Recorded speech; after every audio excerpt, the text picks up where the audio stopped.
Welcome to Burlap Teachers. Enjoy the video. You begin by preparing the phone so changes are reversible.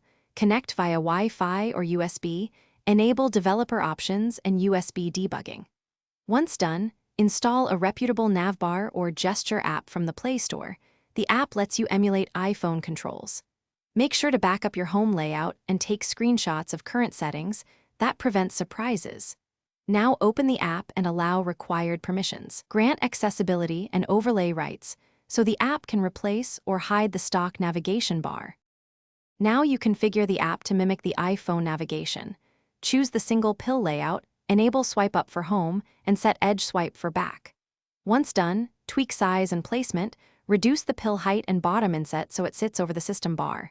Use 0, 5 to 1, 0 scale adjustments for comfort. Make sure sensitivity and gesture zones match your finger habits.